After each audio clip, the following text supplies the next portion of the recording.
नाशिकमधल्या चोरीची बातमी आहे। नाशिकच्या मुंबई नाका पोलीस ठाण्यासमोर पोलीस कर्मचाऱ्यांच्या सुनेची सोनसाखळी ही चोरण्यात आलेली आहे।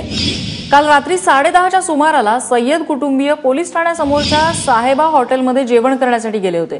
जेवण आटोपून ते हॉटेल बाहेर आले असता पाळत ठेवून असलेल्या चोरानं नाझिया यांच्या गळ्यातली ही सोनसाखळी लांबवली। ही सीसीटीव्हीची दृश्य मिळालेली आहेत। प्रांजल कुलकर्णी आमचे प्रतिनिधी आपल्याला अधिक माहिती देतात। प्रांजल, सध्या काय तपशील मिळतोय प्राथमिक तपासणीत?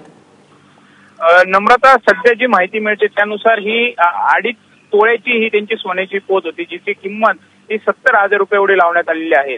आणि विशेष म्हणजे मुंबई नाका पोलीस स्टेशन समोरच अगदी हे साहेबा हॉटेल आहेत। तिथे रात्री 10:30 वाजेच्या सुमारास काल हे कुटुंबीय जेवणासाठी आलेलं होतं आणि जेवण झाल्यानंतर ते बाहेर त्यांच्या कारमध्ये बसायला आलेत आणि बाहेर त्यांची पाळत ठेवत असलेला एक चोर हा गेला आणि त्यांनी अगदी जोरातपणे ती ओढली आणि तो ती घेऊन फरार झालेला आहे। विशेष म्हणजे हे बघताच फैयाज यांचे जे पती आहेत, नदीम यांचे पती जे आहेत फैयाज यांनी कारने त्याचा पाठलाग देखील केला, मात्र या चोराचाच एक साथीदार हा पुढे दुचाकीवरती उभा होता आणि तो अखेर फरार झालेला आहे। यानंतर त्यांनी पोलीस स्टेशन गाठलं, पोलिसांनी देखील त्याचा शोध घेतला, मात्र त्यांचा शोध घेण्यामध्ये त्यांना अपयश आलेलं आहे।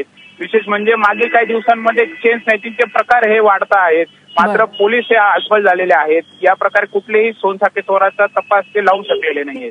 नम्रता, प्रांजल, धन्यवाद या माहितीबद्दल।